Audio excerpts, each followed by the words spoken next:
Let's pivot a little bit to how parents can help their aspiring athletes with maybe goal setting and how to think about that process and outcomes. And Yeah. yeah, would love, this is a big topic, I think. Yeah. It's really important to remember that this is the kid's journey. And you have to let the kid have some input and making sure that it's what they want, not that they're saying something they think you want to hear. Yeah.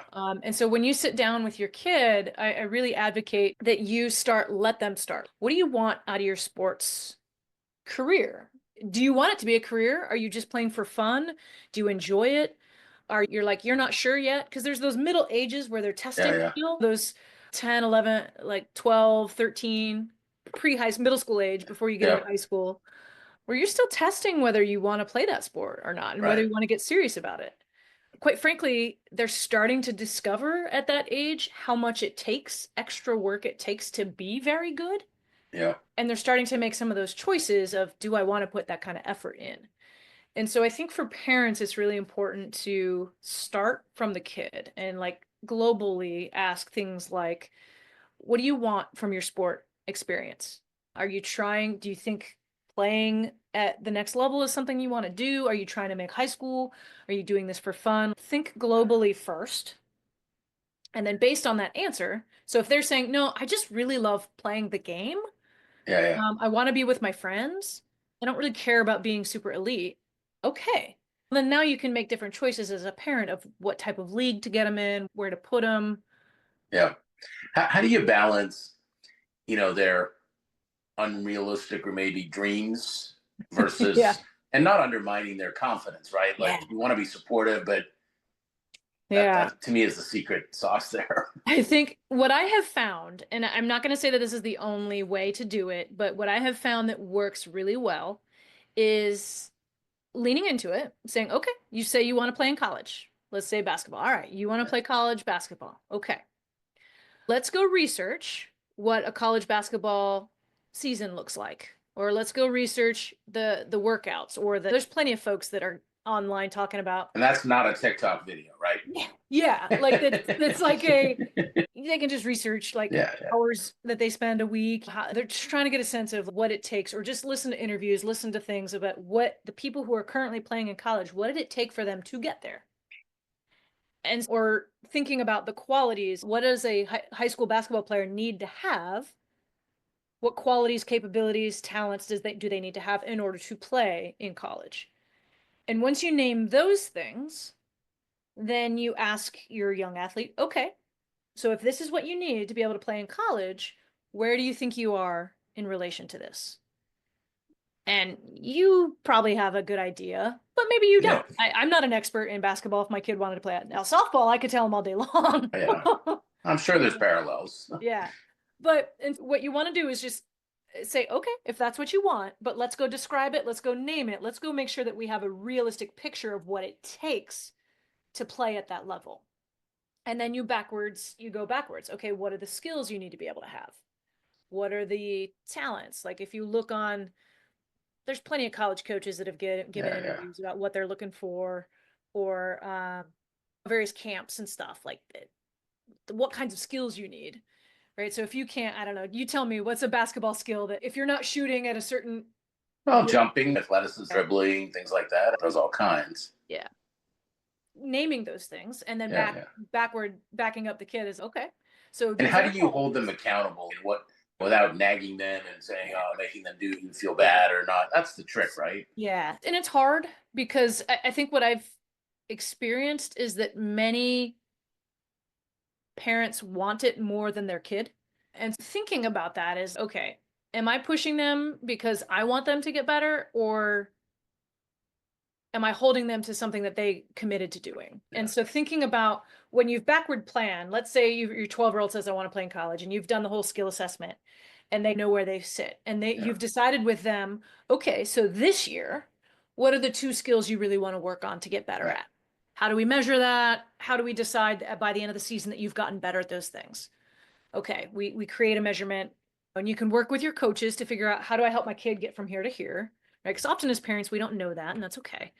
But create a plan and have the kid decide, okay, so if you need to get from here to here this year, what do you think that's going to take? How much extra Yeah. are you going to do outside of your team practices?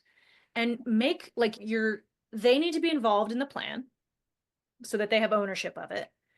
And then once whatever plan is decided, as a family, you can ask, this is part of the contracting with them, what are the times when mom and dad can, at what point do we get to poke you? Right? Yeah. Is it when you've missed a whole week?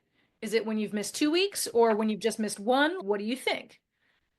And then, so you create a system of what do you Yeah. want from mom and dad?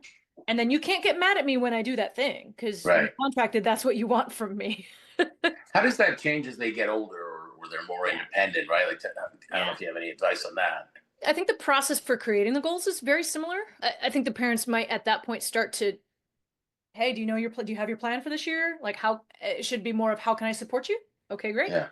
But yes, as they get older, there should be significantly less handholding Yeah.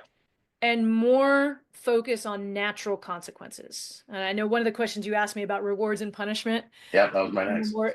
is there are like developmental stages. For instance, our young kiddos, our elementary school kiddos, probably till about age 10, Yeah.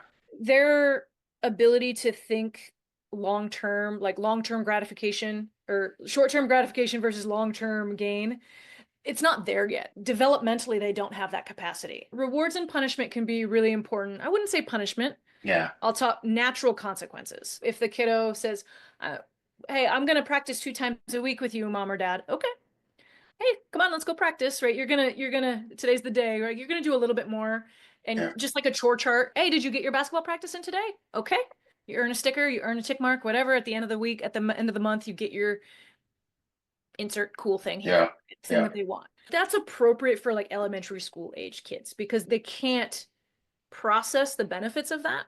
Yeah. But as your kid gets older, you want to shift more towards internal sources of motivation. There's two that are going to become really important, helping them understand the value of the behavior and the work that they're putting in. Yeah. That when I go do my conditioning workouts, when I go do my lifting workouts, when I go to my individual skills training, when I do my own workouts outside of team practice, there's benefits to that. I get bigger, stronger, faster, better, all those things. And when I don't do it, there's natural consequences, right? I don't play as well in the game, or I don't have the fitness I need, or I miss a few shots, right? And so we don't necessarily need to punish kids for not doing the extra work. I think what we need to do is just point out, okay, you haven't Yeah. been done the last month, you haven't been putting in the work. How's that going for you?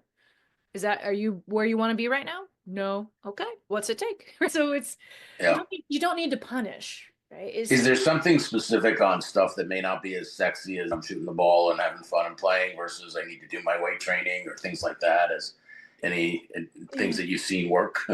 I think the more that you can help it tie back to what are they gaining by doing that? And Yeah. reminding them the speed, and we acknowledge like we're as the adults too, like I know I should be going to the gym every day. I didn't go today. I didn't feel Yeah. like Yeah. it. Yeah. I'm also not training for anything right now, so Right. we're gonna have human moments, and you have to allow them to have those human moments of I Go didn't hang feel, with your friends. Go yeah, do your social things. go be a kid. And I think Right. sometimes in your goal planning, I think we need to make sure that the kids are balanced. If they're doing something 7 days a week for their sport, Yeah. realistically, that's too friggin' much. Yeah. Like too much. Unless they're choosing it, like they're going out and playing. But balance. We need balance. Kids need downtime. They need rest. They need recovery. Yeah. And building that into the system. But I think the more you can help them see how whatever boring behavior is that they're doing, Yeah. how that ties to either the thing that they're dreaming about, like show the direct connection, the benefit that they can get, but also tapping into the identity of who they say they want to be. So if I want to be a college basketball player, and that I identify that I'm a future college basketball player. Okay. Future college basketball players put in the work, right? They go do the conditioning workouts. They go do the extra strength training. They go do that. So if they can adopt that identity, it's much easier to do those behaviors because that's just what those people do. Yeah. right? If I'm a healthy person, I eat eat my veggies and I work out, Right. right? Whoever you believe yourself to be, an identity that they're seeking or want, tying Yep. that behavior to that identity can be really important.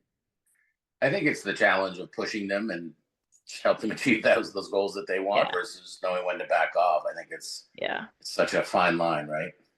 And I think sometimes we forget the autonomy of letting that kid just ask. Hey, I can't, I've noticed that you haven't been doing this. You've slept in this many days or you've done XYZ. One, ask, is there anything going on? Because quite frankly, sometimes maybe it's finals week and they're just overwhelmed and that was Yeah. the lowest priority, right? So understanding too the ebb and flow in life, just like we have times of great stress and times that are more relaxed, it's much easier to do all the extra stuff when there's nothing else going on. But Yeah. when it's prom and finals week and play, it's Yeah. harder, Yeah. right? It's harder. So Well,